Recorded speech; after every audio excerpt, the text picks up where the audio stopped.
ರಾಜ್ಯ ರಾಜಕಾರಣದಲ್ಲಿ ಅತಿ ದೊಡ್ಡ ಬೆಳವಣಿಗೆಯೊಂದು ನಡೆದಿದೆ. ಈ ಕ್ಷಣ ಈ ಘಳಿಗೆ we are going to break. CM ಸಿದ್ದರಾಮಯ್ಯರ ಕುರ್ಚಿಯ ಸುತ್ತ ಅಭದ್ರತೆ ಮತ್ತು ಆತಂಕದ ಛಾಯೆ. ಅದೇ ಸಿಎಂ ಕುರ್ಚಿ ಈಗ ಕರೆಯುತ್ತಿದೆ ಡಿಕೆ ಶಿವಕುಮಾರ್ ಅವರನ್ನ. ಹಾಗಾದ್ರೆ ಆ ಕುರ್ಚಿಯ ಸನಿಹಕ್ಕೆ ಹೋಗೋ ಸಮಯ ಡಿಕೆ ಶಿವಕುಮಾರ್ ಅವರಿಗೆ ಬಂದೇ ಬಿಡ್ತಾ. 1 ವರ್ಷದ ನಿರಂತರ ಪ್ರಯತ್ನ ಫಲಿಸ್ತಾ ದೆಹಲಿಯಿಂದ ಒಂದೊಳ್ಳೆಯ ಸುದ್ದಿ ಡಿಕೆ ಶಿವಕುಮಾರ್ಗೆ ಬಂತ. ಎಸ್, ಹಾಗಾದ್ರೆ ಫ್ರೀಡಂ ಟಿವಿ ಘಳಿಗೆ ಬ್ರೇಕ್ ಮಾಡ್ತಾ ಇದೆ ಅತಿ ದೊಡ್ಡ ರಾಜಕಾರಣದ ಸುದ್ದಿಯನ್ನ. ಬಜೆಟ್ ಅಧಿವೇಶನದ ಕೊನೆಯ ದಿನ ಸಿದ್ದು ವಿದಾಯ ಭಾಷಣ. ಕಡೆಯ ಬಜೆಟ್ ಮಂಡಿಸಿ ನಿರ್ಗಮಿಸಲಿದ್ದಾರೆ ಸ್ವತಃ ಸಿದ್ದರಾಮಯ್ಯ. ಫ್ರೀಡಂ ಟಿವಿಗೆ ದೆಹಲಿ ಮೂಲಗಳಿಂದ ಸಿಕ್ಕಿದೆ ಮೆಗಾ ಮಾಸ್ಟರ್ ಬ್ಲಾಸ್ಟರ್ ಎಕ್ಸ್ಕ್ಲೂಸಿವ್ ಸುದ್ದಿ. ಇದು freedom TV master blaster exclusive political story. ಈ ಮಹಾ ಬೆಳವಣಿಗೆಗೂ ಮುನ್ನ ನಡೆಯಲಿದೆ ಕಾಂಗ್ರೆಸ್ ಶಾಸಕಾಂಗದ ಸಭೆ. ಆ ಸಭೆಯಲ್ಲಿ ಡಿಕೆ ಶಿವಕುಮಾರ್ ಶಾಸಕಾಂಗ ಪಕ್ಷದ ನಾಯಕನಾಗಿ ಆಯ್ಕೆಯಾಗ್ತಾರೆ. ಬಳಿಕ ಸುಸೂತ್ರವಾಗಿ ನೆರವೇರಲಿದೆ ಡಿಕೆ ಪಟ್ಟಾಧಿಕಾರ ಕಾರ್ಯಕ್ರಮ. ಡಿಕೆ ಶಿವಕುಮಾರ್ ಅವರ ಪ್ರಾರ್ಥನೆ ಪ್ರಯತ್ನ ಎರಡು ಫಲಿಸುವ ಸಮಯ ಸನಿಹದಲ್ಲಿದೆ. ಡಿಕೆಗೂ ಕೂಡಿ ಬಂತು ಡಿಕೆ ಶಿವಕುಮಾರ್ಗೆ ಸಿಎಂ ಯೋಗ. 6 ತಿಂಗಳ ನಿರಂತರ ಪ್ರಯತ್ನ, ಹೈಕಮಾಂಡ್ ನಾಯಕರ ಮನವೊಲಿಸುವ ಓತಪ್ರೋತ ಪ್ರಯತ್ನ, ರಾಜ್ಯ ಮಟ್ಟದ ನಾಯಕರುಗಳ ಬೆಂಬಲ ಪಡೆಯುವ ಸರ್ಕಸ್, ಇವೆಲ್ಲ ಪ್ರಯತ್ನಗಳು ಫಲಿಸುವ ಸಂದರ್ಭ ಇನ್ನೇನು ಕೆಲವೇ ದಿನಗಳಲ್ಲಿ ಬಂದೇ ಬಿಡುತ್ತೆ. ಬಹುಕಾಲದ ಆಸೆ ಈಡೇರಿಸಿಕೊಳ್ತಾರ ಕನಕಪುರದ ಕುಬೇರ. ಫೆಬ್ರವರಿ ಅಂತ್ಯಕ್ಕೆ ಡಿಕೆ ಶಿವಕುಮಾರ್ ಸಿಎಂ ಆಗಿ ಪದಗ್ರಹಣ ಮಾಡಲಿದ್ದಾರೆ. ಇದು ನಿಮ್ಮ ಫ್ರೀಡಂ ಟಿವಿಯಲ್ಲಿ ಮಾತ್ರ ಯಾರೂ ಹೇಳದ, ಯಾರೂ ಹೇಳಲು ಸಾಧ್ಯವಿಲ್ಲದ ಅತಿ ದೊಡ್ಡ ಪೊಲಿಟಿಕಲ್ ಸೀಕ್ರೆಟ್ ಮಾಹಿತಿ ಫ್ರೀಡಂ ಟಿವಿಗೆ ಲಭ್ಯವಾಗಿದೆ. ನವೆಂಬರ್ನಲ್ಲಿ ಕ್ರಾಂತಿ ಆಗುತ್ತೆ, ಡಿಸೆಂಬರ್ನಲ್ಲಿ ಮತ್ತೊಂದಾಗುತ್ತೆ, ಜನವರಿಯಲ್ಲಿ ಇನ್ನೊಂದಾಗುತ್ತೆ. ಇವಲ್ಲ. ಆದರೆ ಬಜೆಟ್ ಸಂದರ್ಭದಲ್ಲಿ ನಿಮ್ಮ ಫ್ರೀಡಂ ಟಿವಿ ಒಂದು ಊಹೆಯನ್ನ ಇಟ್ಟಿತ್ತು, ಒಂದು ಸುಳಿವನ್ನ ಕೊಟ್ಟಿತ್ತು. ಆ ಸುಳಿವು ಇವತ್ತು ಸತ್ಯವಾಗ್ತಾ ಇದೆ. ಡಿಕೆ ಶಿವಕುಮಾರ್ ಫೆಬ್ರವರಿ ತಿಂಗಳಲ್ಲಿ ರಾಜ್ಯದ ಮುಖ್ಯಮಂತ್ರಿಯಾಗಿ ಪದಗ್ರಹಣ ಮಾಡ್ತಾರೆ. ಇದರಲ್ಲಿ ಯಾವ ಸಂದೇಹವೂ ಇಲ್ಲದಂತೆ ಈ ಮಾಹಿತಿಗಳು ಲಭ್ಯವಾಗಿರುವಂತಹದ್ದು.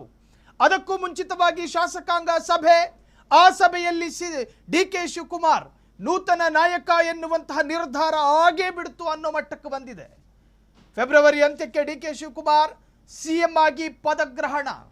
ಅಲ್ಲಿ ಇಲ್ಲಿ ಯಾರೋ ಹೇಳಿದ್ರು ಅನ್ನುವ ಮಾಹಿತಿ ಇದಲ್ಲ, ಬದಲಾಗಿ ಕಾಂಗ್ರೆಸ್ಸಿನ ಹೈ ಬಂಗಲೆಯಿಂದ ಬಂದಿರುವ ಅತಿ ವಿಶ್ವಾಸಾರ್ಹ ಮಾಹಿತಿ. ಹಾಗಾದ್ರೆ ಡಿಕೆ ಶಿವಕುಮಾರ್ ಕನಕಪುರದ ಕುಬೇರ, 4-5 ದಶಕದಿಂದ ಕಾಂಗ್ರೆಸ್ಸಿನಲ್ಲಿ ನಿರಂತರವಾಗಿ ಕಾರ್ಯಕರ್ತನಾಗಿ, ಸ್ಥಳೀಯ ನಾಯಕನಾಗಿ, ತಾಲೂಕು ಮಟ್ಟದ ನಾಯಕನಾಗಿ, ಜಿಲ್ಲಾ ಮಟ್ಟದ ಮುಖಂಡನಾಗಿ, ಅದಾದ ನಂತರ ರಾಜ್ಯ ಮಟ್ಟದ ನಾಯಕನಾಗಿ, ಶಾಸಕನಾಗಿ, ಸಚಿವನಾಗಿ, ಉಪಮುಖ್ಯಮಂತ್ರಿಯಾಗಿ, ಸ್ಟೂಡೆಂಟ್ ವಿಂಗ್ನ ಅಧ್ಯಕ್ಷನಾಗಿ, ಹೀಗೆ ನಾನಾ ತರಹದ ಖಾತೆಗಳನ್ನು, ನಾನಾ ತರಹದ ಜವಾಬ್ದಾರಿಯನ್ನು ನಿಭಾಯಿಸುತ್ತಾ ಕಟ್ಟ ಕಡೆಯದಾಗಿ ಪಕ್ಷಕ್ಕಾಗಿಯೂ ಜೊತೆಗೆ ವೈಯಕ್ತಿಕ ಆರೋಪದ ಹೆಸರಿನಲ್ಲಿ ಭಾರತದ ಕಠಿಣ ಶಿಕ್ಷೆಗೆ ಒಳಪಡುವ ತಿಹಾರ್ ಜೈಲಿಗೂ ಹೋಗಿ ಬಂದ ರಾಜ್ಯದ ಉಪಮುಖ್ಯಮಂತ್ರಿ ಡಿಕೆ ಶಿವಕುಮಾರ್ ಕೊನೆಗೂ ಸಿಎಂ ಆಗೇ ಬಿಡ್ತಾರ.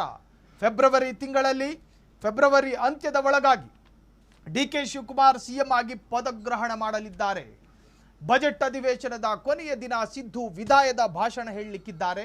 ಇನ್ನು ಕಡೆಯ ಬಜೆಟ್ ಮಂಡಿಸಿ, ಕಡೆಯ ಬಜೆಟ್ ಅದು, ಆ ಬಜೆಟ್ ಅನ್ನು ಮಂಡಿಸಿ ನಿರ್ಗಮನ ಆಗಲಿದ್ದಾರೆ ಸಿದ್ದರಾಮಯ್ಯ.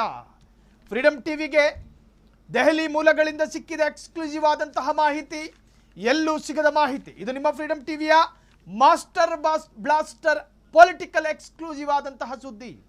ಡಿಕೆ ಶಿವಕುಮಾರ್ ಅವರ ಮನಸ್ಸಿನ ಕಡೆಯ ಕೋಣೆಯ ಬಾಗಿಲು ಕೂಡ ಮುಚ್ಚಲ್ಪಟ್ಟಿತ್ತು. ನನ್ನ ಪ್ರಯತ್ನಗಳು ಫಲಿಸುತ್ತಿಲ್ಲ, ನನ್ನ ಸರ್ಕಸ್ಗಳು ಯಾರೂ ಗಮನಿಸುತ್ತಿಲ್ಲ, ನನ್ನ ಮನದಾಳದ ಇಂಗಿತ ಈಡೇರುತ್ತೋ ಇಲ್ವೋ ಅನ್ನೋ ಗೊಂದಲದಲ್ಲಿ ಹೊರಳಾಡ್ತಾ ಇದ್ದಂತಹ ಡಿಕೆ ಶಿವಕುಮಾರ್ ಅವರ ಕಿವಿಗಳಿಗೆ, ಅವರ ಕರ್ಣಬುಡಗಳಿಗೆ ಕಾಂಗ್ರೆಸ್ಸಿನ ಹೈಕಮಾಂಡ್ ನಾಯಕರ ಈ ಶುಭ ಸುದ್ದಿ ಅವರ ಕರ್ಣಬುಡವನ್ನು ಅಪ್ಪಳಿಸುವ ಮುನ್ನ ಫ್ರೀಡಂ ಟಿವಿ ಸ್ಕ್ರೀನ್ ಮೇಲೆ ಆ ಶುಭ ಸುದ್ದಿಯ ಸಾಲುಗಳನ್ನು ಗಮನಿಸ್ತಾ ಇದ್ದೀರಿ. ಇದು ಇವತ್ತು ಸದಾಶಿವನಗರದ ಉಪಮುಖ್ಯಮಂತ್ರಿಯ ನಿವಾಸದಲ್ಲಿ ಒಂದು ತರಹದ ಸಂಭ್ರಮದ ವಾತಾವರಣಕ್ಕೂ ಸಾಕ್ಷಿಯಾಗಬಹುದು ಈ ಸುದ್ದಿ, ಸಾಕ್ಷಿಯಾಗಬಹುದು. ಇನ್ನು ಮಾಜಿ ಸಂಸದ ಡಿ.ಕೆ. ಸುರೇಶ್ ನಿರಂತರವಾಗಿ ಅಣ್ಣನ ಬೆನ್ನಿಗೆ ನಿಂತು ಮಾತನಾಡ್ತಾ ಇದ್ರು.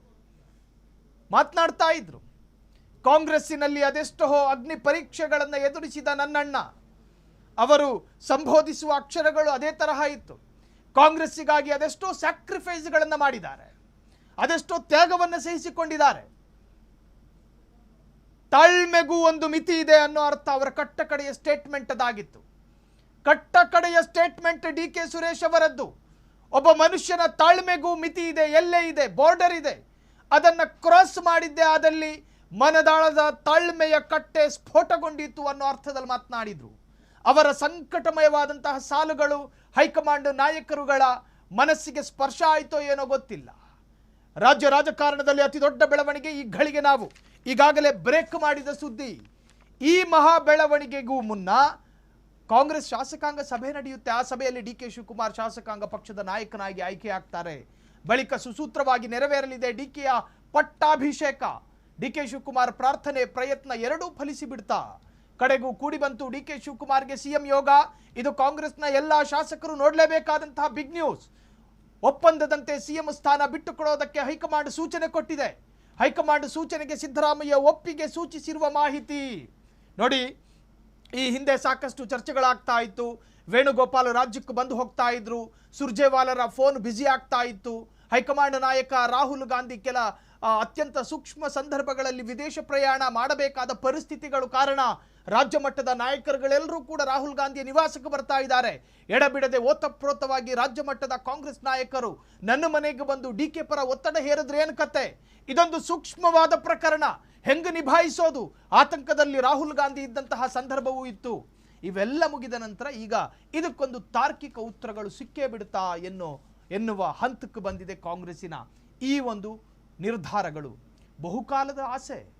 ಹಾಗಾದರೆ ಡಿ.ಕೆ. ಶಿವಕುಮಾರ್ ಅವರಿಗೆ ಪಟ್ಟಾಭಿಷೇಕ ಆಗೇ ಬಿಡುತ್ತಾ?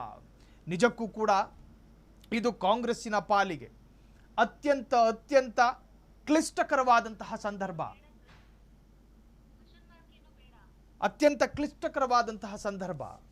ಯಾವ ಡಿ.ಕೆ. ಶಿವಕುಮಾರ್ ಅವರ ಪರ ಬೆರಳೆಣಿಕೆಯ ಶಾಸಕರು ಮಾತ್ರ ನಿಂತು ಬೆಂಬಲವನ್ನು ಸೂಚಿಸ್ತಾ ಇದ್ರು, ಈ ಘಳಿಗೆಯಲ್ಲಿ ಎಲ್ಲರೂ ಕೂಡ ಬಹಿರಂಗವಾಗಿ ಬೆಂಬಲ ಸೂಚಿಸಬೇಕಾದ ಸಂದರ್ಭ ಎದುರಾಗಿದೆ.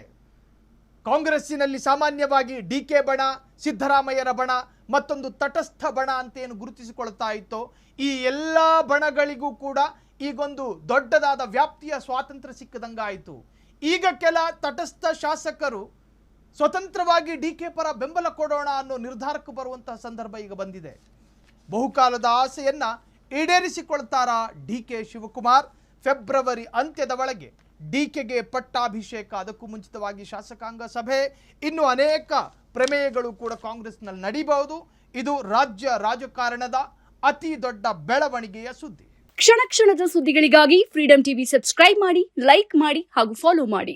ಹೊಸ ಸುದ್ದಿಗಳ ನೋಟಿಫಿಕೇಶನ್ಗಾಗಿ ಬೆಲ್ ಐಕಾನ್ ಮೇಲೆ ಕ್ಲಿಕ್ ಮಾಡಿ.